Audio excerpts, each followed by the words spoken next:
இது உங்கள் மறைநூலின் குரல். உங்களுடன் பேசுவது ஜி சிம்சன், சென்னை. இன்றைய பொழுதிலே உங்களுடனே பேச நான் ஆசைப்படுவது ஒரு கிறிஸ்தவன் என்ற இந்த தலைப்பின் கீழ் ஒரு கிறிஸ்தவன் என்ற அந்த பெயர் எப்பொழுது யாரால் வழங்கப்பட்டது? அடுத்ததாக, ஒரு கிறிஸ்தவன் என்பவன் எப்படி இருக்க வேண்டும்? ஆக, யார் கிறிஸ்தவன் எப்படி இருக்க வேண்டும் என்ற அந்த காரியங்கள் மட்டுமல்ல, அந்த பெயருக்கு ஏற்றபடியாக எப்படி கிறிஸ்தவன் என்ற அந்த பெயருக்கு ஏற்றபடியாக எப்படி வாழ வேண்டும் என்பது மட்டுமல்ல, அந்த பெயருக்கு ஏற்றபடியாக இன்றைய பொழுதிலே வாழ்கிறார்களா? பெயருக்கு ஏற்றபடியாக கிறிஸ்தவர்கள் வாழ்கிறார்களா? கிறிஸ்துவின் மார்க்கம் என்று வேதத்திலே பார்க்கிறோம். ஆனால் கிறிஸ்துவின் மதம் என்று இன்றைக்கு நிறைய பேர் சொல்லுகிறார்கள். கிறிஸ்துவின் மதம் என்பதற்கும் கிறிஸ்துவின் மார்க்கம் என்று சொல்வதற்கும் அர்த்தம் நிறைய உள்ளது. ஆக, இவைகளை எல்லாம் நாம் பார்க்க போகிறோம் என்று சொன்னால், முதலாவதாக கிறிஸ்தவர்கள் என்ற அந்த பெயர் எப்பொழுது எங்கு வழங்கப்பட்டது என்ற இந்த கேள்விக்கு மறைநூல் என்ன சொல்லுகிறது என்று நாம் பார்க்கும்பொழுது, அப்போஸ்தலர் 11ஆம் அதிகாரம் 26ஆம் வசனத்திலே, அவர்கள் ஒரு வருட காலமாக, அவர்கள் என்பது யாரை குறிக்கிறது என்பது பின்னாடி பார்க்க போறோம். அவர்கள் ஒரு வருட காலமாக சபையோடு கூடியிருந்து அநேக ஜனங்களுக்கு உபதேசம் பண்ணினார்கள். முதல் அந்தியோக்கியாவிலே சீஷர்களுக்கு கிறிஸ்தவர்கள் என்கிற பெயர் வழங்கிற்று என்று இந்த வசனம் சொல்கிறது. யாருக்கு ஒரு வருடமாக கூடியிருந்தவர்கள் யார்? அப்போஸ்தலர்கள் உடனே கூட சீஷர்கள் கூடியிருந்தார்கள். அப்போஸ்தலர்கள் உடனே கூட சீஷர்கள் கூடியிருந்தார்கள். அந்த சீஷர்களுக்கு கிறிஸ்தவர்கள் என்ற பெயர் வழங்கிற்று என்று நாம் பார்க்கிறோம். சீஷர்களுக்கு தான். யாருடைய சீஷர்களுக்கு? கிறிஸ்துவினுடைய சீஷர்களுக்கு கிறிஸ்தவர்கள் என்ற பெயர் வழங்கிற்று. கிறிஸ்துவினுடைய சீஷர்களுக்கு கிறிஸ்தவர்கள் என்று பெயர் வழங்கிற்று. இன்றைக்கு சீஷர்கள் என்றால் அப்போஸ்தலர்கள் என்று தானே அர்த்தம் என்று அநேகர் நினைக்கிறார்கள். சீஷர்கள் என்றால் அவர்களும் அப்போஸ்தலர்களையும் அது குறிக்கிறது. சீஷர்கள் என்று சொன்னால் அப்போஸ்தலர்களையும் குறிக்கிறது. ஏனென்றால் லூக்கா 6ஆம் அதிகாரம் 13ஆம் வசனத்தை நாம் வாசிக்கிற பொழுது, பொழுது விடிந்து அவர் தம்முடைய சீஷர்களை வரவழைத்து, இயேசு கிறிஸ்துவானவர் தம்முடைய சீஷர்களை வரவழைத்து அவர்களில் 12 பேரை தெரிந்து கொண்டு அவர்களுக்கு அப்போஸ்தலர் என்ற பெயர் இட்டார் என்று நாம் வாசிக்கிறோம். சீஷர் கூட்டத்தை அவர் வரவழைக்கிறார். அவர்களில் 12 பேரை தெரிந்து கொள்கிறார். அவர்களுக்குத்தான் அப்போஸ்தலர் என்ற பெயர் வழங்கிற்று. சீஷர்களுக்கு 12, அதுல 12 பேர்கள் அப்போஸ்தலர், மீதம் உள்ளவர்கள் எல்லாம் சீஷர்கள் என்றுதான் முதலாக அழைத்தார்கள். அடுத்தபடியாக அந்த சீஷர்களுக்கு தான் அப்போஸ்தலர்கள் என்பது மட்டும் அல்ல, கிறிஸ்தவர்கள் என்ற பெயர் வழங்கிற்று. அப்போஸ்தலர்கள் மட்டுமல்ல, சீஷர்கள் கிறிஸ்தவர்கள் என்ற பெயர் வழங்கிற்று. இன்னொரு வசனத்தை நாம் கவனிக்கலாம். யோவான் 8ஆம் அதிகாரத்தை நாம் வாசிக்கிற பொழுது 8:31 வசனம் என்ன சொல்லுகிறது என்று பார்க்கும்பொழுது, இயேசு தம்மை விசுவாசித்த யூதர்களை நோக்கி, யூதர்கள் என்றால் அந்த கிறிஸ்துவோடு கூட இருந்தவர்கள், கிறிஸ்துவின் காலத்திலே வாழ்ந்தவர்கள் யூதர்கள். யூதர்களை நோக்கி, நீங்கள் என் உபதேசத்தில், தன்னை விசுவாசித்த யூதர்களை நோக்கி அவர் சொல்லுகிறார். ஆக தன்னை வணங்கின யூதர்களை அல்ல. யூதர்கள் வணங்க மாட்டாங்க, இயேசுவை ஒரு மனுஷன் நினைக்கிறாங்க.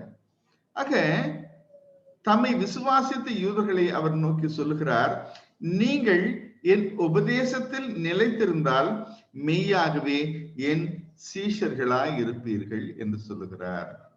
மெய்யாகவே என்னுடைய சீஷர்களாய் இருப்பீர்கள். அந்த சீஷர்களுக்கு தான் கிறிஸ்தவர்கள் என்ற பெயர் அந்தியோக்கியாவிலே வழங்கிற்று என்று நாம் வாசிக்கிறோம். சீஷர்களுக்கு கிறிஸ்தவர்கள் என்ற பெயர் வழங்கிற்று. இதிலிருந்து நாம் அந்த அப்போஸ்தலர் 11:26 நான் சேர்க்க வேண்டும். அடுத்தபடியாக மத்தேயு 28 அதிகாரம், மத்தேயு 28 அதிகாரம் 19, 16, 19, 20 ஆகிய வசனங்களை நாம் வாசிக்கிற பொழுது, மத்தேயு 28 அதிகாரம் 19, 20 ஆகிய வசனங்களிலே ஒருவனை சீஷனாக்க வேண்டும் என்றால் என்ன செய்ய வேண்டும் என்றும் வேதம் சொல்லுகிறது. நீங்கள், அந்த அப்போஸ்தலர்களை நோக்கி சொல்லுகிறார், நீங்கள் புறப்பட்டு போய் சகல ஜாதிகளையும், உலகில் உள்ள எல்லா ஜாதிகளையும் சீஷர்கள் ஆக்குங்கள். எப்படி? பிதா, குமாரன், பரிசுத்த ஆவியின் நாமத்தினாலே அவர்களுக்கு ஞானஸ்நானம் கொடுத்து, பிதா, குமாரன், பரிசுத்த ஆவியினாலே அவர்களுக்கு ஞானஸ்நானம் கொடுத்து, நான் உங்களுக்கு கட்டளையிட்ட யாவையும் அவர்கள் கை கொள்ளும்படி அவர்களுக்கு உபதேசம் பண்ணுங்கள். நான் உங்களுக்கு கட்டளையிட்ட யாவையும் அவர்களுக்கு உபதேசம் பண்ணுங்கள். அந்த உபதேசத்தின்படி நடக்கிறவர்கள் தான் சீஷர்கள், விசுவாசிக்கிறவர்கள் சீஷர்கள் அல்ல. ஆக பிதா, குமாரன், பரிசுத்த ஆவியின் நாமத்தினாலே ஞானஸ்நானம் எடுத்து அவர் அப்போஸ்தலர்களுக்கு உபதேசித்தவர்களை கை கொள்ளுகிறவர்கள் எவர்களோ அவர்களுக்கு சீஷர்கள் என்று பெயர் வழங்கிற்று. அந்த சீஷர்களுக்கு தான் கிறிஸ்தவர்கள் என்று பெயர் வழங்கிற்று என்று நாம் வாசிக்கிறோம். அடுத்தபடியாக நாம் இன்னொன்று கவனிப்போம். கலாத்தியர் 3 அதிகாரம் 27 கவனிக்க வேண்டும். கலாத்தியர் 3 அதிகாரம் 27 என்ன சொல்லுகிறது? உங்களில் கிறிஸ்துவுக்கு உள்ளாக ஞான ஸ்நானம் பெற்றவர்கள் எத்தனை பேரோ, உங்களில் கிறிஸ்துவுக்கு உள்ளாக ஞான ஸ்நானம் பெற்றவர்கள் எத்தனை பேரும் அத்தனை பேரும் கிறிஸ்துவை தரித்து கொண்டீர்களே என்று சொல்லுகிறார் இந்த வசனம். கலாத்தியர் 3:27. ஆக கிறிஸ்துவை தரித்து கொண்டால் கிறிஸ்து அவருடையவர்கள் கிறிஸ்தவர்கள். ஆக கிறிஸ்துவை தரித்து கொண்டவர்கள் கிறிஸ்தவர்கள் என்று நாம் அறிந்து கொள்ள வேண்டும். கிறிஸ்துவை தரித்து, சீஷர்களுக்கு கிறிஸ்தவர்கள் என்ற பெயர் வழங்கிற்று. இன்னொன்று, கிறிஸ்துவை தரித்து கொண்டவர்கள் கிறிஸ்தவர்கள் என்று நாம் அறிந்து கொள்கிறோம். ஆக அது மாத்திரமா என்றால் அது மாத்திரம் ஆகாது. இன்னும் அதிலிருந்து சில காரியங்களை நாம் கற்றுக்கொள்ள வேண்டும். என்ன என்று பார்க்கும்போது, அந்த சீஷர்கள், அதில் சில விவரங்களை நாம் கவனிக்க வேண்டும். இயேசுவை விசுவாசிக்கிறவர்கள் எல்லாம் சீஷர்கள் அல்ல. இயேசுவை ஏனென்றால் யோவான் 8 அதிகாரம் 31 சொல்லுகிறது, இயேசு தம்மை விசுவாசித்த யூதர்களை நோக்கி, நீங்கள் என் உபதேசத்தில் இருந்தார். இதுல இருந்து என்ன தெரிகிறது? விசுவாசிக்கிறவர்கள் எல்லாம் சீஷர்கள் அல்ல. அப்படி என்றால் அவர்கள் எல்லாம் கிறிஸ்தவர்கள் அல்ல. உபதேசத்தின்படி நடக்கிறவர்கள் தான் கிறிஸ்தவர்கள், உபதேசத்தின்படி நடக்கிறவர்கள் தான் சீஷர்கள். அவர்களுக்கு தான் கிறிஸ்தவர் என்ற பெயர் வழங்கிற்று என்று நாம் பார்க்கிறோம். இதிலிருந்து அறிந்து கொள்ள வேண்டும். அடுத்ததாக இன்றைக்கு அநேக கிறிஸ்தவர்கள் என்று சொல்வது அநேக கிறிஸ்தவர்கள் 100 பேரை பார்க்கிறீர்கள் என்று சொன்னால் அதில் ஒருவன் நான் என்று சொன்னால் அதில் ஒன்று வேதம். நான் என்னை என்று நான் கிறிஸ்தவன் என்று கூட நான் என்னை நினைக்கிறதில்லை. ஆனால் கிறிஸ்தவனாக முயற்சி செய்கிறேன். ஆக கிறிஸ்தவனாக முயற்சி செய்கிறேன். நான் கிறிஸ்தவன் அல்ல, ஆனால் வேதத்தின்படி நடக்கிறவர்கள், கிறிஸ்துவின் உபதேசத்தின்படி நடக்கிறவர்கள் தான் சீஷர்கள். அவரை வணங்குகிறவர்கள் எல்லாம் சீஷர்களா என்று சொன்னால் சீஷர்கள் அல்ல, அவர்கள் எல்லாம் பக்தர்கள் என்று நீங்களே சொல்வீர்கள். வணங்குறவர், தொழுது சேவிக்கிறவர்கள் எல்லாம் சீஷர்கள் அல்ல, அவர்கள் பக்தர்கள். ஆக இயேசுவின் பக்தர்களா இருக்கிறவர்கள் எல்லாம் சீஷர்கள் அல்ல. சீஷர்களுக்கு தான் கிறிஸ்தவர் என்ற பெயர் வழங்கிற்று. என்ற பெயர் வழங்கப்பட்டதை குறித்தும் எங்கே வழங்கப்பட்டது? அந்தியோக்கியாவில வழங்கப்பட்டது என்று நாம் வாசிக்கிறோம். அடுத்ததாக நாம் கிறிஸ்தவர்கள் என்பவர்கள், அந்த கிறிஸ்தவன் என்ற அந்த பெயருக்கு அர்த்தம் என்ன? கிறிஸ்தவன் என்ற அந்த பெயருக்கு அர்த்தம் பாடுகளை சகிக்கிறவன், துன்பங்களை சகிக்கிறவன். பாடுகளை சகிக்கிறவன், துன்பங்களை சகிக்கிறவன் என்று மட்டுமல்ல, அவன் என்ன செய்ய வேண்டும்? தன்னை சபிக்கிறவர்களை அவர்களை ஆசீர்வதிக்கிறவன். தன்னை யார் சபிக்கிறார்களோ அவர்களை ஆசீர்வதிக்கிறவர்கள் என்று நாம் அறிந்து கொள்ள வேண்டும். ஆக ஒருவன் சபிக்கிறான் என்று சொன்னால் அவனை ஆசீர்வதிப்பது மட்டுமல்ல, ஒருவன் கிறிஸ்தவனுக்கு தீங்கு செய்தால் அந்த தீங்கை எப்படி அவன் சகிக்கிறானோ அதன்படியாக அந்த தீமையை அவன் எப்படி வெல்லுவான், அந்த தீங்கு செய்கிறவர்களை எப்படி அவன் ஜெயிப்பான் என்று கேட்டால், தீமையை தீமையினாலே வெல்லாமல் தீமையை நன்மையினாலே அவன் வெல்லுகிறவனாக இருப்பான். ஆக தீமைக்கு தீமை செய்யாமல் தீமைக்கு நன்மை செய்வான். ஆக தீமைக்கு அடிக்கிறவர்களை ஆசிர்வதிப்பான், சபிக்கிறவர்களை சபிக்க மாட்டான், சபிக்கிறவர்களை ஆசிர்வதிப்பான் என்று வேதம் சொல்லுகிறது. ஏனென்றால் நியாயம் தீர்க்கிறவர் இருக்கிறார். அவர் சொன்ன வார்த்தையின்படியாக தான் கிறிஸ்து நடந்தார். அந்த கிறிஸ்தவர்கள் அவருடைய மார்க்கத்தை பின்பற்றுகிறவர்கள் அவரை போல நடந்து கொள்வார்கள்.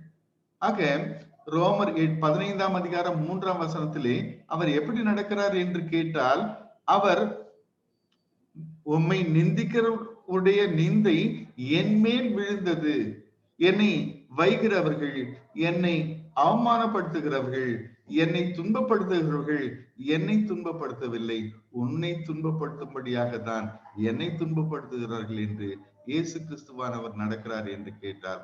ஆக கிறிஸ்துவானவர் நடக்கிறபடிதானே கிறிஸ்தவனும் நடக்க வேண்டும். அதை தான் இங்கே வேதம் சொல்வதை நாம் கவனிக்க வேண்டும்.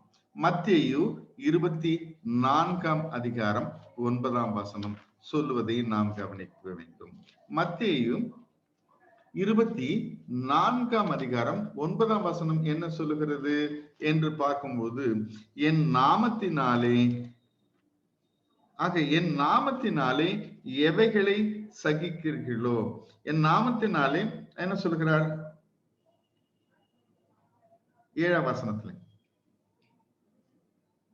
மத்தேயு 24:9, உங்களை உபத்திரப்படுத்துகிறவர்களுக்கு ஒப்பு கொடுத்து உங்களை கொலை செய்வார்கள், என் நாமத்தின் நிமித்தம் நீங்கள் சகல ஜனங்களாலும் பகைக்கப்படுவீர்கள் என்று சொல்லுகிறார். ஆக அவருடைய நாமத்தை தரித்து கொண்ட அவர் கிறிஸ்து என்றால் நாம் கிறிஸ்தவர்கள். ஆக கிறிஸ்தவர்கள் என்ற அந்த நாமத்தை தரித்து கொண்டவர்கள் சகல ஜனங்களாலும் அவர்களால் பகைக்கப்படுவார்கள் என்று மத்தேயு 24:9 ஆகிய வசனங்களை வாசிக்கிறோம். அடுத்ததாக ஒரு ஒரு வசனத்தை நாம் கவனிப்போம். அப்போஸ்தலர் நடபடிகள் 26ஆம் அதிகாரம்.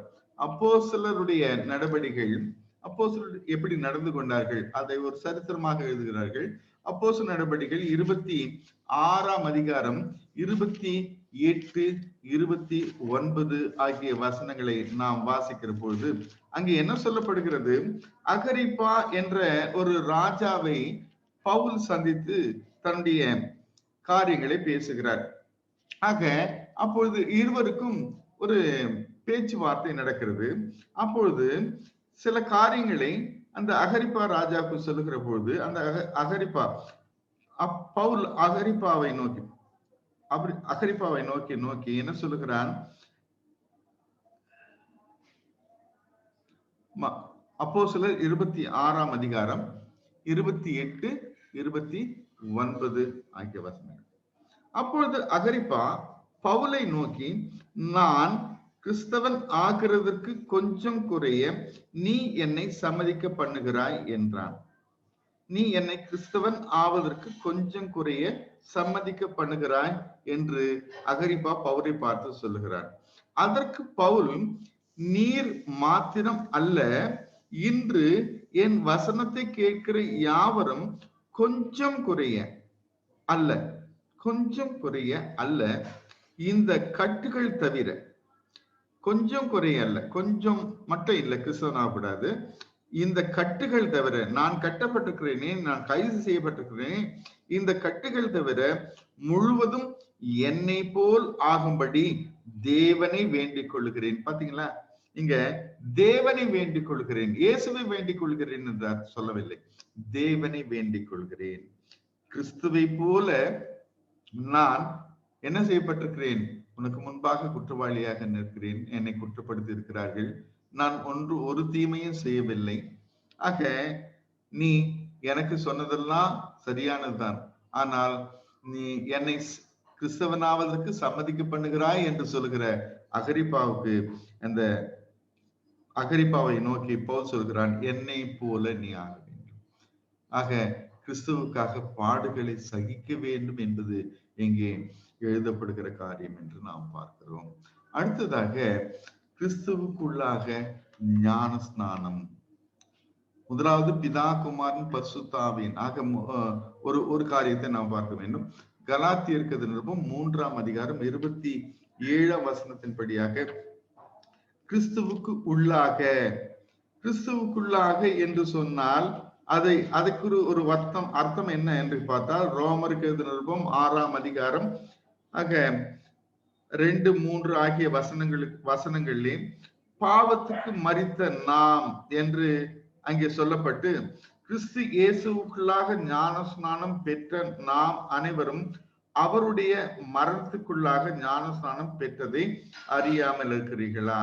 பாவத்துக்கு மரித்தவர்கள் ஞான ஸ்நானம் பெறுவார்கள். பாவத்துக்கு மரிப்பதுதான் கிறிஸ்துவுக்குள்ளாக ஞான ஸ்நானம். ஆக கலாத்தியர் 3:27 என்ன வாசிக்கிறோம்? உங்களில் கிறிஸ்துவுக்குள்ளாக ஞான ஸ்நானம் பெற்றவர்கள் எத்தனை பேரும் அத்தனை பேரும் கிறிஸ்துவை தரித்து கொண்டீர்களே. கிறிஸ்துவை தரித்து கொண்டவர்களுக்கு கிறிஸ்தவர்கள் என்று பெயர் வழங்கிற்று என்று நாம் கலாத்தியர் 3:27ஆம் வசனத்தை கொண்டு நாம் அறிந்து கொள்ளப்படுகிறது.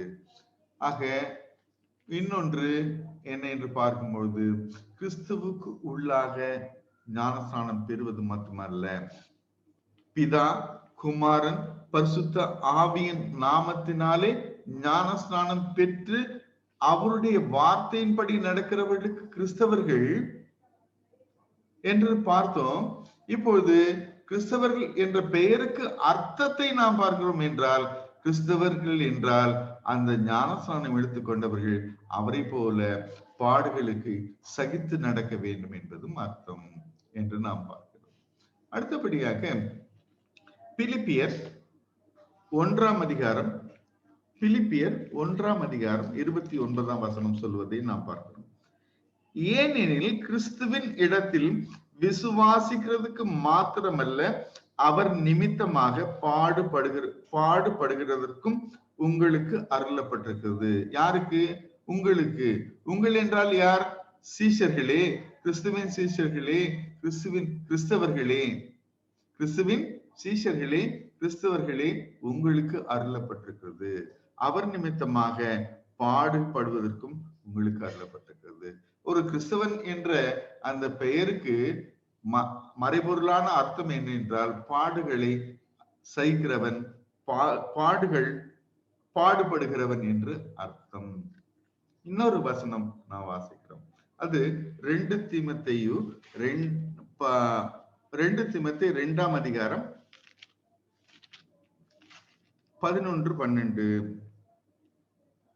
இந்த வார்த்தை உண்மையுள்ளது. என்னவெனில், நாம் அவரோடு கூட மரித்தோம், ஆனால் அவரோடு கூட பிழைத்தும் இருப்போம். அவரோடு கூட யார் மரிக்கிறோமோ அவரோடு கூட பிழைத்தும் இருப்பார்கள். அவரோடு கூட பாடுகளை சகித்தோம், ஆனால் அவரோடு கூட ஆளுகையும் செய்வோம் என்று நாம் வாசிக்கிறோம். அடுத்ததாக, நாம் அவரை மறுதலித்தார், அவரும் நம்மை மறுதலிப்பார். அவருடைய பாடுகளை, அவருடைய சகிப்பு தன்மையை நாம் மறுதலித்தால் நம்மையும் கூட அவர் மறுதலிப்பார். அவரோடு கூட பாடுகளை சகித்தோம். ஏனென்றால் கிறிஸ்து பாடுகளை சகிக்கிறவர். கிறிஸ்தவர்களும் பாடுகளை சகிக்க வேண்டும். கிறிஸ்துவின் நிமித்தமாக, நமது நிமித்தமாக அல்ல, கிறிஸ்துவின் நிமித்தமாக பாடுகளை சகிக்க வேண்டும். அவர் நாமத்தின் நிமித்தமாக பாடுகளை சகிக்க வேண்டும். அப்படி இருந்தால் ஆளுகை செய்வோம். எதை ஆளுவோம்? அநேக பேர் இன்னைக்கு பூமியை ஆள வேண்டும் என்று நினைக்கிறார்கள். பூமியை என்று சொன்னால் இந்த பூமியிலே இந்தியாவை, அமெரிக்காவை, ஆஸ்திரேலியாவை, இந்த உலகத்தில் இருக்கிற நாடுகளை ஆள வேண்டும் என்பது அல்ல. ஏனென்றால் யோவான் 18ஆம் அதிகாரத்திலே இயேசு கிறிஸ்துவானோர் பிலாத்துவினிடத்திலே சொல்லுகிற ஒரு வார்த்தையை நாம் கவனிக்க வேண்டும். பிலாத்துவினிடத்திலே அவர் என்ன சொல்லுகிறார்? இயேசு கிறிஸ்துவானவர் என்ற பொழுது 36ஆம் வசனம், இயேசு பிரதியுத்தரமாக, என் ராஜ்யம் இவ்வுலகத்துக்கு உரியதல்ல.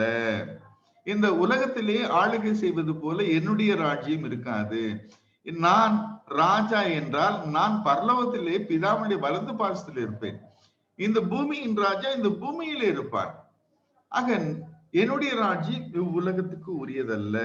என் ராஜ்யம் இவ்வுலகத்துக்கு உரியதானால் நான் யூதரிடத்தில் ஒப்பு கொடுக்காதபடிக்கு, ஆக யூதர்கள் அவரை கொலை செய்தார்கள். அவர் ஒரு யூதனாக பிறந்தார், யூதர்கள் தான் அவரை கொலை செய்தார்கள். ஆக அந்த யூதர்களிடத்திலே நான் ஒப்பு கொடுக்காத படிக்கு என் ஊழியக்காரர் போராடி இருப்பார்களே. இந்த ஊழியக்காரர் என்று சொல்வது அந்த அப்போஸ்தலர்களையும் குறிக்கும். ஆக வானத்தில் இருக்கிற தேவ சேனைகளையும் குறிக்கும். ஆக அவர்களை தேவன் அனுப்பி இருப்பார். அவர்கள் போராடி இருப்பார்கள். நீங்க துவசமாயிட்டு இருப்பீங்க. நான் கேட்டேன், இந்த பாத்திரம் என்னை விட்டு நீங்குமானால் நீங்கும்படி செய்யும், என்னுடைய சித்தம் அல்ல உம்முடைய சித்தத்தின்படி ஆக கிடவது என்று அவர் ஜெபம் செய்தார். அவர் ஜெபம் செய்த பொழுது தேவதூதர்கள் அவரை தேற்றினார்கள். நீ மரித்துதான் ஆக வேண்டும் என்பதனாலே, ஆக பாடுகளை சகித்துதான் ஆக வேண்டும். அவர்கள் உன்னை அடிப்பார்கள், அவர்கள் உன்னை காரி முழுவார்கள், உன் தலையில் குட்டுவார்கள். ஆக உன்னை என்ன செய்வார்கள் என்று கேட்டால் அவர்கள் அவமானப்படுத்துவார்கள். இதையெல்லாம் நீ சகிக்க வேண்டும். அது ஒரு மாதிரி. அவரை போல கிறிஸ்தவர்களும் எப்படி அவருக்காக நாம் சகிக்க வேண்டும், பாடுகளை சகிக்க வேண்டும். அந்த ராஜ்யம் என் ராஜ்யம் இவ்வுலகத்துக்கு உரியது அல்ல என்று சொல்லுகிறார். அப்பொழுது பிலாத்து அவரை நோக்கி, அதுக்கு முன்ன அவர் கேட்கிறார், நீ யூதருடைய ராஜாவா என்று கேட்கிறார். நீ சொல்லுகிறீரா அல்லது மற்றவர்கள் என்னை குறித்து இப்படி சொல்லுகிறார்களா என்று கேட்கும்போது, அந்த யூதர்களுடைய ராஜா என்று யூதர்கள் சொல்லி அந்த பிலாத்துவினிடத்திலே அவர்கள் இயேசுவை குற்றப்படுத்துகிறார்கள். அதை விசாரிக்கிறார். அதை விசாரிக்கிற பொழுது அவர் என்னுடைய ராஜ்யத்துக்கு விரோதமாக எந்த தவறும் செய்யவில்லை, ஆனால் என்னை இயேசு கிறிஸ்துவை என்ன செய்தீர்கள்? நீங்கள் இயேசு கிறிஸ்துவை நீங்கள் என்ன செய்தீர்கள்? பொய்யாய் அவர் மேல் குற்றம் சுமத்துகிறீர்கள் என்று பார்க்கும்போது, ஆக பாடுகளை சகிக்கிறவர்கள் இதையும் நாம் எடுத்துக்கொள்ள வேண்டும். அவர் ராஜ்யம் இவ்வுலகத்துக்கு உரியது அல்ல. அடுத்ததாக 1 பேதுரு 4ஆம் அதிகாரம் 16ஆம் வசனத்தை நாம் வாசிக்கிறோம் வேண்டும். 1 பேதுரு 4ஆம் அதிகாரம் 16ஆம் வசனத்திலே வசனம் என்ன சொல்லுகிறது என்றால், ஒருவன் கிறிஸ்தவனாய் இருப்பதினால் பாடுபட்டால், ஒருவன் என்னவாக இருப்பதினாலே கிறிஸ்தவனாக இருப்பதினால் பாடுபட்டால் அவன் வெட்கப்படாமல் இருந்து அது நிமித்தமாக தேவனை மகிமைப்படுத்த வேண்டும். ஏனென்றால் தேவன் சொன்ன வார்த்தையின்படியாக அவன் நடந்து கொள்கிறவன். தேவன் சொன்ன வார்த்தையின்படியாக கிறிஸ்து நடந்து கொண்டார். அந்தபடியாக தேவனுடைய வார்த்தையின்படியாக நடந்து கொள்வதனாலே அவன் என்ன செய்கிறான்? பாடுபடுகிறான். சொந்த திருடை பாடுபடுகிறவன் அல்ல என்பதனாலே ஆக பாடுகளை சகிக்கிறவன் என்று நாம் அர்த்தம் கொள்ள வேண்டும். அடுத்ததாக நாம் அந்த கிறிஸ்துவ அப்படி நடந்தார். கிறிஸ்து என்ன நடந்தார் என்று பார்க்கும்போது, ரோமர் 15ஆம் அதிகாரம், உம்மை நிந்திக்கிற தேவனே, உம்மை நிந்திக்கிறவருடைய நிந்தை என் மேல் விழுந்தது. ஏனென்றால் உம்முடைய வார்த்தையின்படி நான் நடந்து கொள்கிறேன், என்னை நிந்திக்கிறார்கள் என்றால் அவர்கள் என்னை நிந்திக்கவில்லை. உம்முடைய வார்த்தையின்படி நடந்து கொண்ட என்னை நிந்திக்கிறவர்கள் உம்மைதான் நிந்திக்கிறார்கள். அதனாலே அது உமக்கு அடுத்தது என்று அவர் நடந்து கொள்கிறார். அந்தபடியாக கிறிஸ்தவர்கள் எல்லாரும் கூட தேவனை இயேசு கிறிஸ்து தேவன் என்றால் இயேசு கிறிஸ்துவின் தேவன், இயேசு கிறிஸ்துவின் தேவனை யார் நிந்திக்கிறார்களோ அவர்கள் கிறிஸ்தவர்களையும் நிந்திக்கிறார்கள். ஏனென்றால் கிறிஸ்துவின் நிமித்தமாக பாடுகளை சகிக்கிறவர்கள் அவர்கள் எப்படி நடந்து கொள்ள வேண்டும் என்ற வேதத்தை பார்க்கும்போது 12ஆம் அதிகாரம் 14ஆம் வசனத்திலே, உங்களை துன்பப்படுத்துகிறவர்களை ஆசிர்வதியுங்கள், உங்களை துன்பப்படுத்துகிறவர்களை ஆசிர்வதியுங்கள், ஆசிர்வதிக்க வேண்டுமே அன்றி சபிக்க கூடாது என்று சொல்கிறார். ஆசிர்வதிக்க வேண்டுமே என்று சபிக்க கூடாது. ஏன் என்று பார்த்தால் இன்னும் 18ஆம் வசனத்திலிருந்து கூடும், 12ஆம் அதிகாரம் 18ஆம் வசனத்தில், கூடுமானால் உங்களால் ஆன மட்டும் எல்லா மனுஷரோடும் சமாதானமாய் இருங்கள், பிரியமானவர்களே, பழி வாங்குதல் எனக்கு உரியது, பழி வாங்குதல் தேவன் ஆகி எனக்கு உரியது, நானே பதில் செய்வேன் என்று தேவன் சொல்லுகிறார். இங்கு கர்த்தர் சொல்லுகிறார் என்ற வார்த்தை தேவனுக்குரிய வார்த்தை. தேவன் சொல்லுகிறார் என்று எழுதியிருக்கிறபடியால் நீங்கள் பழி வாங்காமல் கோபா ஆக்கினைக்கு இடம் கொடுங்கள் என்றும், அன்றியும் உன் சத்துரு பசியா இருந்தால் அவனுக்கு போஜனம் கொடு. சத்துரு என்றால் எதிராளி. உன்னுடைய எதிராளியா இருந்தாலும் கூட அவனுக்கு போஜனம் கொடு. அவன் பசியா இருக்கும் போது, அவன் தாகமா இருந்தால் அவனுக்கு பானம் கொடு. இப்படி செய்வதனால் அக்கினி தழலை அவன் மேல் குவிய பண்ணுகிறாய் என்றார் என்று சொல்லுகிறார். ஆக இப்படி நீ செய்கிறதுனாலே அவன் உனக்கு எதிராக நடந்து கொண்டால் அக்னி அவன் மேல் இருக்கிறது என்று அர்த்தம் என்ற. ஆக தேவன் நியாயத்திருப்பார். பழி வாங்குதல் எனக்குரியது. ஏனென்றால் என் வார்த்தையின்படியாக நடந்து கொள்கிற இவன் கிறிஸ்தவனாக இருந்தால் பாடுபட வேண்டும், அந்த பாடுகளை சகிக்க வேண்டும் என்று நாம் வேதத்தில் வாசிக்கிறோம். ஆக இன்றைய கிறிஸ்தவர்கள் பெயருக்கு ஏற்றபடி நடந்து கொள்கிறார்கள் என்றால் அது கேள்விக்குறியாகவே இருக்கிறது. ஏனென்றால் 100 கிறிஸ்தவர்கள் இருக்கிறார்கள், நீங்க பாக்குறீங்க, உன்னை சுற்றி 100 கிறிஸ்தவர்களை பார்க்கிறீர்கள் என்றால் அதில் ஒருவன் மட்டும்தான் பாடுகளை சகிப்பார். மீதி 99 பேரும் பாடுகளை புறம்பே தள்ளுகிறவன். இன்னைக்கு கிறிஸ்தவர்களாக மாற வேண்டும் என்று ஏன் வருகிறார்கள் என்று கேட்டால், சுகபோகமாக வாழ்வதற்கும் செல்வந்தன் ஆக வேண்டும் என்பதற்கும் இந்த நாட்டை ஆள வேண்டும் என்பதற்காக தான் அவர்கள் வருகிறார்கள். இல்லை என்றால் இந்த கிறிஸ்தவர்களாக வேண்டும், பாடுபட வேண்டும் என்று, நித்திய ஜீவனை பெற வேண்டும் என்று, பரலோகத்தை சுதந்திரிக்க வேண்டும் என்று அவர்கள் கிறிஸ்தவர்களாக ஆக இந்த உலகத்திலே தாம் வாழ வேண்டும். எப்படி? சுகபோகமாக வாழ வேண்டும், செல்வந்தனாக வாழ வேண்டும், நிறைய பொண்ணும் பொருளும் உடையவனாக பணக்காரனா மாறணும், மற்றும் அடுத்ததாக இந்த நாட்டை ஆளணும் என்று அநேக பேர் கிறிஸ்தவர்களாகிறார்கள். ஆக அந்த கிறிஸ்தவன் என்றால் பாடுகளை சகிக்கிறவன், அந்த சகிக்க மாட்டான் என்று அடுத்ததாக கிறிஸ்தவம் மார்க்கம், கிறிஸ்துவின் மதம், இதுக்கு இரண்டுக்கும் உள்ள வித்தியாசம் என்ன என்று நாம் அறிய வேண்டும். கிறிஸ்துவின் மார்க்கம் என்றால் கிறிஸ்துவின் வழி, கிறிஸ்து சொல்லிக் கொடுத்த வழி. ஆக கிறிஸ்துவின் மார்க்கத்துக்கும் கிறிஸ்துவின் மதத்துக்கும் உள்ள வித்தியாசம் என்ன என்றால், இந்த கிறிஸ்துவின் மார்க்கத்துக்கு ராஜா, கிறிஸ்துவின் மார்க்கத்துக்கு ராஜா கிறிஸ்து, அவர் தேவனுடைய வலது பாரிசத்தில் இருக்கிறார் என்று 110ஆம் சங்கீதம் 1ஆம் வசனம் சொல்லுகிறது. அது மட்டுமல்ல, அதற்கு ஆதரவாக மார்க் 14:62 மற்றும் லூக்கா 22:69-70 ஆகிய வசனங்கள் சொல்லுகிறது. ஆக இந்த 3 வசனங்களும் கிறிஸ்துவின் மார்க்கத்துக்கு ராஜா இயேசு கிறிஸ்து. அந்த ராஜா இந்த பூமியில் இல்லை, அந்த ராஜா பரலோகத்திலே தேவனுடைய வலது பாரிசத்தில் இருக்கிறார். இடது பாரிசத்தில் கூட இல்லை, வலது பாரிசத்தில் இருக்கிறார். அந்த வலது பாரிசத்தும் அவருக்கு அமர்த்தி அவரை ஆளுகை செய்கிறார் தேவன்.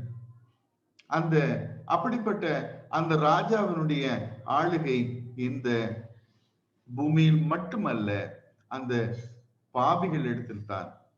ஆக யார் பாவிகள் என்று எண்ணுகிறார்களோ அவர்கள் மேல் ஆளுகை இருக்கிறது என்று நாம் அறிய வேண்டும்.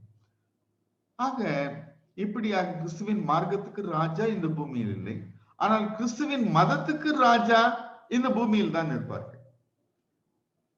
கிறிஸ்துவின் மதத்துக்கு ராஜா, மதம் என்றால் அதுக்கு ஒரு ராஜா இருப்பார், அதை ஆளுகிறவர்கள் இருப்பார்கள். யார் அவர்கள் என்று சொன்னால் செல்வந்த கிறிஸ்தவர்கள், செல்வந்த கிறிஸ்தவர்கள்.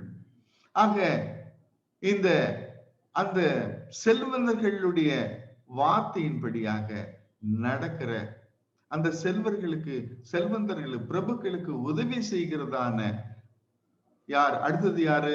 இந்த அரசு இயந்திரம் அல்லது இந்த அரசியல்வாதிகள், அவர்கள் தான் ஆளுகை செய்கிறார்கள். அவங்க எல்லாம் கிறிஸ்தவர்களாக இருக்க பார்க்கிறார்கள். அப்போதான் கிறிஸ்துவின் ஆட்சி நடக்கும் என்று எண்ணுகிறார்கள். ஆக இந்த உலகத்தின் செல்வந்தர்களும் இந்த உலகத்தின் ஆட்சி செய்கிற அந்த அரசு இயந்திரத்தில் இருக்கிற அதிகாரிகளும், ஆக அரசியல்வாதிகளும் அவர்கள் கிறிஸ்தவர்கள் என்று சொன்னால் அவர்களுடைய அந்த அவர்கள்தான் மதத்தை சார்ந்தவர்கள், கிறிஸ்துவின் மதத்தை சார்ந்தவர்கள், மார்க்கத்தை சார்ந்தவர்கள் என்று நாம் எண்ணுதல் கூடாது. அடுத்ததாக இன்னொன்று, ஒரு கடைசியாக ஒரு வார்த்தையை சொல்லி முடிக்கிறேன். ஒரு காலத்திலே யூத மதம் என்று ஒரு மதம் இருந்தது. அந்த மதம் கிறிஸ்தவ மார்க்கத்தை ஒடுக்கினது, அடக்கினது. அவர்கள் என்ன துன்புறுத்தினார்கள், கேலி பேசினார்கள் என்றெல்லாம் வேதத்திலே பல இடங்களிலே வாசிக்க முடியும். ஒரே ஒரு உதாரணம் சொல்லுகிறேன்.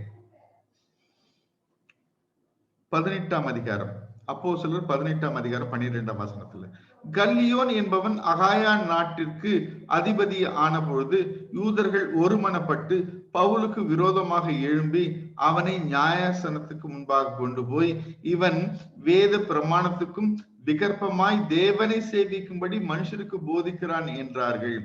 பவுல் பேசுவதற்கு எத்தனைப்படுகையில் கல்லியோன் யூதரை நோக்கி, யூதர்களே, இது ஒரு அநியாயமாய் அல்லது பொல்லாத நடக்கையாய் இருக்குமே, ஆனால் நான் உங்களுக்கு பொறுமையாய் செவி கொடுப்பது நியாயமாய் இருக்கும். இது சொற்களுக்கும் நாமங்களுக்கும் உங்கள் வேதத்துக்கும் அடுத்த தர்க்கம் ஆனபடியினாலே இப்படிப்பட்டவைகளை குறித்து விசாரணை செய்ய எனக்கு மனதில்லை, நீங்களே பார்த்து கொள்ளுங்கள் என்று சொல்லி அவர்களை நியாயசனத்துக்கு முன்பாக இருந்து நியாயசனத்திலிருந்து துரத்தி விட்டான். அப்பொழுது கிரேக்கர் எல்லாரும் ஜெப ஆலய தலைவனாகிய சொஸ்தனேவை பிடித்து நியாயசனத்துக்கு முன்பாக அடித்தார்கள். இவைகளில் ஒன்றையும் குறித்து கல்லியோன் கவலைப்படவில்லை. இதிலிருந்து என்ன தெரிகிறது என்று பார்த்தால், யூத மார்க்கத்தை, யூத மதத்தவர்கள், அவர்களுக்கு அந்த கல்லியோன் என்ற அந்த நியாயசாஸ்திரி, ரோமருடைய அதிகாரி என்ன செய்கிறான்? அந்த யூதர்களுக்கு என்ன செய்கிறான்? பாரபட்சம் பார்த்து யூதர்களுக்கு உதவி செய்கிறான். கிறிஸ்தவ மார்க்கத்தினரை அவர்கள் ஒடுக்குகிறார்கள், அடிக்கிறார்கள், அதை அவர்கள் சகிக்கிறார்கள். இவன் பார்த்து கொண்டு சும்மா இருக்கிறான் என்று பார்க்கிறோம். இந்தபடியாக மார்க்கத்தினரை மதத்தினவர்கள் அடிப்பார்கள், உதைப்பார்கள், கொச்சைப்படுத்துவார்கள், ஆக வேதனைப்படுத்துவார்கள். அதையெல்லாம் பொறுக்கிறவர்கள் தான் கிறிஸ்தவர்கள் என்று வேதம் சொல்கிறதை நாம் கவனிக்கிறோம். தேவன் உங்களோடு கூட இருப்பாராக என்று நான் முடிக்கிறேன். தேவன் உங்களோடு கூட என்றென்றும்